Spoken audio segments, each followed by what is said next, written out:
ಸರ್ಕಾರದ ವಿವಿಧ ಇಲಾಖೆಯಲ್ಲಿ ಖಾಲಿ ಇರುವ ಹುದ್ದೆಗಳಿಗೆ ಭರ್ತಿ ಮಾಡಬೇಕು ಅಂತ ಮಾರ್ಚ್ 23ರಂದು ಕಲಬುರಗಿಯಲ್ಲಿರುವ ಡಾಕ್ಟರ್ BR ಅಂಬೇಡ್ಕರ್ ವೃತ್ತದಿಂದ DC ಕಚೇರಿಯ ಮುಂಭಾಗ ಮಿನಿ ವಿಧಾನಸೌಧದವರೆಗೆ ಶಾಂತಿಯುತ ಪ್ರತಿಭಟನೆಗೆ ನಾವು ಅನುಮತಿಯನ್ನು ಕೇಳಿದ್ದೆವು. ಆದರೆ ಈ ಅನುಮತಿಯನ್ನು ಪೊಲೀಸರು ನಿರಾಕರಿಸಿದ್ದಾರೆ. ಪ್ರತಿಭಟನೆಯನ್ನು ಮಾಡುವುದಾದರೆ 10 ಲಕ್ಷ ರೂಪಾಯಿ ಬಾಂಡ್ ಕೊಡಿ ಎಂದು ಹೇಳಿದ್ದಾರೆ ಅಂತ ಕಾಂತಕುಮಾರ್ ಅವರು ಪೊಲೀಸರ ವಿರುದ್ಧ ಆಕ್ರೋಶವನ್ನು ವ್ಯಕ್ತಪಡಿಸಿ ರಾಜ್ಯ ಸರ್ಕಾರದ ವಿರುದ್ಧ ಕಿಡಿಕಾರಿದ್ದಾರೆ.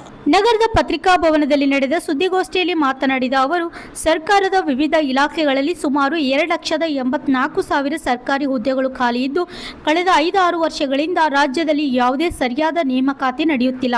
ಪರಿಣಾಮ ರಾಜ್ಯದ ಯುವಕರು ನಿರುದ್ಯೋಗ ಸಮಸ್ಯೆಯಿಂದ ಹಾಗೂ ಮಾನಸಿಕ ಒತ್ತಡಕ್ಕೆ ಒಳಗಾಗಿದ್ದು, ಹಾಗೆ ಅಕ್ಸ ಸಂಘಟನೆಯ ನೇತೃತ್ವದಲ್ಲಿ ಹಲವಾರು ಹೋರಾಟಗಳು ಕೂಡ ಕೈಗೊಂಡಿದೆ. ಇದರ ಪರಿಣಾಮವಾಗಿ ಸರ್ಕಾರ ಇದೇ ತಿಂಗಳು 30 ದಿನಗಳ ಒಳಗೆ ನೇಮಕಾತಿಯನ್ನು ಪ್ರಾರಂಭ ಮಾಡುವುದಾಗಿ ಭರವಸೆ ನೀಡಿ ಇವಾಗ ಮತ್ತೆ ವಿಳಂಬ ಮಾಡಿರುವುದಾಗಿ ಲಕ್ಷಾಂತರ ವಿದ್ಯಾರ್ಥಿಗಳಿಗೆ ಅನ್ಯಾಯ ಮಾಡಿದ ಹಾಗೆ ಆಗುತ್ತದೆ. ಈ ಕೂಡಲೇ ಸರ್ಕಾರ ನೀಡಿರುವ ಭರವಸೆಯಂತೆ 30 ದಿನದ ಒಳಗಾಗಿ ನೇಮಕಾತಿ ಪ್ರಕ್ರಿಯೆ ಪ್ರಾರಂಭಿಸಬೇಕೆಂದು ಲಕ್ಷಾಂತರ ಬಡ ವಿದ್ಯಾರ್ಥಿಗಳ ಪರವಾಗಿ ಇದೇ ಮಾರ್ಚ್ 23, 2026ರಿಂದ ಕಲಬುರಗಿಯಲ್ಲಿರುವ ಡಾಕ್ಟರ್ BR ಅಂಬೇಡ್ಕರ್ ವೃತ್ತದಿಂದ DC ಕಚೇರಿ ಮುಂಭಾಗದ ಶಾಂತಿಯುತ ಪ್ರತಿಭಟನೆಗೆ ಅನುಮತಿ ನಿರಾಕರಿಸುವುದನ್ನು ಖಂಡಿಸಿ ನ್ಯಾಯಾಲಯದ ಮೊರೆಗೆ ಹೋಗಿದ್ದೇವೆ. ಪ್ರತಿಭಟನೆ ಮಾಡುತ್ತೇವೆ ಎಂದರೆ 10 ಲಕ್ಷ ಬಾಂಡ್ ನೀಡಿ ಎಂದಿದ್ದಾರೆ ಎಂದು ಪೊಲೀಸರ ವಿರುದ್ಧ ಕಿಡಿಕಾರಿದ್ದಾರೆ. Bureau report, RJ32 Kannada news, Kalaburagi. ಫೆಬ್ರವರಿ 24ನೇ ತಾರೀಕು ಧಾರವಾಡದಲ್ಲಿ ಹೋರಾಟ ಮಾಡಿದ ನಂತರ 26ನೇ ತಾರೀಕು ಮಾನ್ಯ ಮುಖ್ಯಮಂತ್ರಿ Siddaramaiah sir 56,432 post within 1 month ಅಲ್ಲಿ ನೋಟಿಫಿಕೇಶನ್ ಮಾಡ್ತೀನಿ ಅಂತ ಹೇಳಿದ್ರು. 1 ತಿಂಗಳಾದ್ರೂ ಕೂಡ ಇಲ್ಲಿವರೆಗೂ ಒಂದು ಈವೆಂಟ್ ಆಫ್ ಕ್ಯಾಲೆಂಡರ್ ಇಲ್ಲ. ಈ ಕೂಡಲೇ ಈವೆಂಟ್ ಆಫ್ ಕ್ಯಾಲೆಂಡರ್ ಬೇಕು ಅಂತೇಳಿ ರಾಜ್ಯದಲ್ಲಿ ಲಕ್ಷಾಂತರ ವಿದ್ಯಾರ್ಥಿಗಳು ಹೋಗ್ತಾ ಇದ್ದಾರೆ. ಅವರಿಗೆ ಒಂದು ಈವೆಂಟ್ ಆಫ್ ಕ್ಯಾಲೆಂಡರ್ ಬೇಕು. ಯಾವಾಗ ನೋಟಿಫಿಕೇಶನ್ಸ್ ಮಾಡ್ತೀವಿ, ಯಾವಾಗ ಎಕ್ಸಾಮ್ಸ್ ಇರುತ್ತೆ, ಯಾವಾಗ ರಿಸಲ್ಟ್ಸ್ ಬರ್ತೀವಿ ಅಂತ ಒಂದು ಈವೆಂಟ್ ಆಫ್ ಕ್ಯಾಲೆಂಡರ್ ಇರಬೇಕು. ಇದ್ರ ಜೊತೆಯಲ್ಲಿ KPSCಯಲ್ಲಿ ಸಾಕಷ್ಟು ಅಕ್ರಮಗಳಾಗಿದೆ. ಪ್ರತಿಯೊಂದು ಎಕ್ಸಾಮ್ಸ್ ಅಲ್ಲೂ ನೀವು ನೋಡಿರ್ಬೋದು. PDO ಎಕ್ಸಾಮ್ಸ್ ಅಲ್ಲಿ ಇರ್ಬೋದು, ಸಿಂಧನೂರಲ್ಲಿ ಕ್ವಶನ್ ಪೇಪರ್ ಲೀಕ್ ಆಗಿದೆ, ಕ್ವಶನ್ ಪೇಪರ್ ಲೇಟ್ ಆಗಿಬಿಟ್ರು. ಆದ್ರೂ ಕೂಡ ಅದ್ರ ಬಗ್ಗೆ ಸೀರಿಯಸ್ ಆಗಿ ತಗೊಂಡಿಲ್ಲ ಸರ್ಕಾರ ಆಗಿರ್ಬೋದು, KPSC ಆಗಿರ್ಬೋದು. ಮತ್ತೆ KAS ಅಲ್ಲೂ ಅಷ್ಟೇ ಪ್ರತಿಯೊಂದು ಹಂತದಲ್ಲೂ ಕನ್ನಡ ಟ್ರಾನ್ಸ್ಲೇಷನ್ ಆದ್ರೂ ಅದರಲ್ಲೂ ಸೀರಿಯಸ್ ಆಗಿ ತಗೊಂಡಿಲ್ಲ. Karnataka administrative tribunal cattle notification quash ಆಯ್ತು, ಅದನ್ನು ಸೀರಿಯಸ್ ಆಗಿ ತಗೊಂಡಿಲ್ಲ. ಮತ್ತೆ ಈ ಒಂದು ಭ್ರಷ್ಟಾಚಾರ KS ಪ್ರಿಲಿಮ್ಸ್ ಅಲ್ಲೂ ಅಷ್ಟೇ OMR ಶೀಟ್ ಆಚೆ ತಗೊಂಡು ಅದನ್ನು ಫಿಲ್ ಮಾಡಿ ತಿರ್ಗಾ ತಗೊಂಡೋಗಿ ವಾಪಸ್ ಇಟ್ಟಿದ್ದಾರೆ. ಮತ್ತೆ KS ಪ್ರಿಲಿಮ್ಸ್ ಮತ್ತೆ ಮೇನ್ಸ್ಗೆ ಸೀರಿಯಲ್ ನಂಬರ್ ಕೂಡ ಚೇಂಜ್ ಮಾಡಿದ್ದಾರೆ ಇವರು, ಯಾಕೆಂದ್ರೆ ಭ್ರಷ್ಟಾಚಾರ ಮಾಡೋದು ಈಸಿ ಆಗುತ್ತೆ ಅಂತ ಹೇಳಿ. ಮತ್ತೆ ಮೇನ್ಸ್ ಅಲ್ಲಿ ಒಂದೇ ರೂಮ್ 10-15 ಜನ ಸೆಲೆಕ್ಟ್ ಆಗಿದ್ದಾರೆ. ಇದನ್ನೆಲ್ಲ ನಾವು ಖಂಡಿಸಿ ಒಂದು CBI ತನಿಖೆ ಮಾಡ್ಬೇಕಂತ ಹೇಳ್ಬಿಟ್ಟು ರಾಜ್ಯದಲ್ಲಿರುವ ಈ ಒಂದು ಸೆಷನ್ ಮೊನ್ನೆ ಚರ್ಚೆ ಮಾಡ್ತಿದ್ರು. ಇವರೇ ಮೆಂಬರ್ಸ್ MLA ಇರ್ಬೋದು, ಈ ಒಂದು ಕಮಿಟಿ ಮೆಂಬರ್ ಮಾಡ್ಕೊಂಡು ಇವರೇ ತನಿಖೆ ಮಾಡ್ತೀನಿ ಅಂತ ಹೇಳಿ. ಇದರಲ್ಲಿ KPSC ಹಗರಣದಲ್ಲಿ ಈ ಒಂದು ಅಕ್ರಮದಲ್ಲಿ KPSC ಮೆಂಬರ್ಸ್ ಇರ್ಬೋದು, ಅಧಿಕಾರಿಗಳಿರ್ಬೋದು, MLAಗಳಿದ್ದಾರೆ, ಮಧ್ಯವರ್ತಿಗಳಿದ್ದಾರೆ, ಇನ್ಕ್ಲೂಡಿಂಗ್ ಮಿನಿಸ್ಟರ್ಸ್ ಕೂಡ ಇದ್ದಾರೆ, ಮಿನಿಸ್ಟರ್ಸ್ ಕೂಡ ಇದ್ದಾರೆ.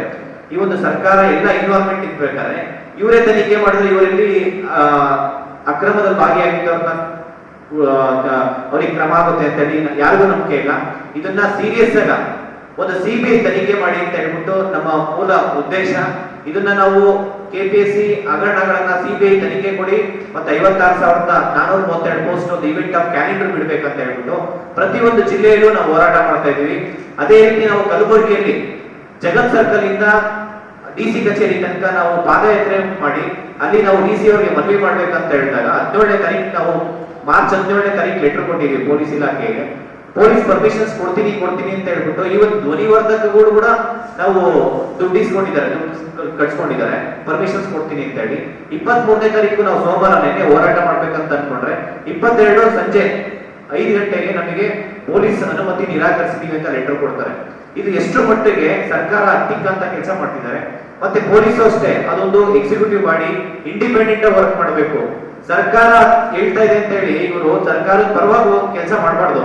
ಯಾಕೆಂದ್ರೆ ನಾವು ಹೋರಾಟ ಮಾಡ್ತಾ ಇರೋದು ಸರ್ಕಾರದ ವಿರುದ್ಧ, ಪೊಲೀಸ್ ಇಲಾಖೆ ವಿರುದ್ಧ ಅಲ್ಲ. ನಿಮ್ಮ ಅಣ್ಣ ತಮ್ಮಂದಿರಾದ್ರೆ, ನಿಮ್ಮ ಸಂಬಂಧಿಕರಿದ್ದಾರೆ, ನೀವು ಒಂದು ಪೊಲೀಸ್ ಇಲಾಖೆಯಿಂದ ಸರ್ಕಾರ ನೋಟಿಫಿಕೇಶನ್ ಮಾಡಿಲ್ಲ ಅಂತಂದ್ರೆ ನೀವು ಕೂಡ ಸೆಲೆಕ್ಟ್ ಆಗ್ತಿರ್ಲಿಲ್ಲ. ನಿಮ್ಗೂ ಅದೇ ಅನ್ಯಾಯ ಆಗ್ತಾ ಇತ್ತು. ನಿಮಗೆ ಸ್ಯಾಲ್ರಿ ಬಂದಿಲ್ಲ ಅಂತಂದ್ರೆ ನೀವು ಹೋರಾಟ ಮಾಡ್ತೀರಾ. ಆ ಒಂದು ಪರಿಸ್ಥಿತಿ ಇದೆ. ನಾಳೆ ದಿನ ನಿಮ್ಗೆ ಏನಾದ್ರು ಆಯ್ತು, ನಿಮ್ಗೆ ಸಸ್ಪೆಂಡ್ ಮಾಡಿದ್ರು ಅಂದ್ರು ಯಾರು ಜನಸಾಮಾನ್ಯರು ಇರ್ಬೋದು, ಯುವಕರು ಇರ್ಬೋದು, ಅದ್ರ ಬಗ್ಗೆ ಧ್ವನಿ ಎತ್ತಲ್ಲ. ದಯವಿಟ್ಟು ಪೊಲೀಸ್ ಇಲಾಖೆ ಅರ್ಥ ಮಾಡ್ಕೊಬೇಕು. ಇದನ್ನ ನೀವು ಇಂಡಿಪೆಂಡೆಂಟ್ ಬಾಡಿಯಾಗಿ ವರ್ಕ್ ಮಾಡಬೇಕು. ಈಗ ಸರ್ಕಾರ ಎಷ್ಟೇ ಹೇಳ್ಬೋದು, ನಿಮಗೆ ಒತ್ತಡ ಹಾಕ್ಬೋದು, ಜಾಸ್ತಿ ಇದ್ರೆ ಸರ್ಕಾರ ಏನು ಮಾಡಕ್ಕಾಗಲ್ಲ. ನಿಮ್ಗೆ ಒಂದು ಟ್ರಾನ್ಸ್ಫರ್ ಮಾಡ್ಬೋದು ಅಷ್ಟೇ. ಟ್ರಾನ್ಸ್ಫರ್ ಮಾಡಿದ್ರು ಕೂಡ ವಿತಿನ್ ನಮ್ಮ ರಾಜ್ಯದಲ್ಲೇ ಇರ್ತೀರಾ, ಬೇರೆ ರಾಜ್ಯಕ್ಕೂ ಕಳಿಸಲ್ಲ, ಇಲ್ಲ ಬೇರೆ ದೇಶಕ್ಕೂ ನಿಮ್ಗೆ ಟ್ರಾನ್ಸ್ಫರ್ ಮಾಡಲ್ಲ.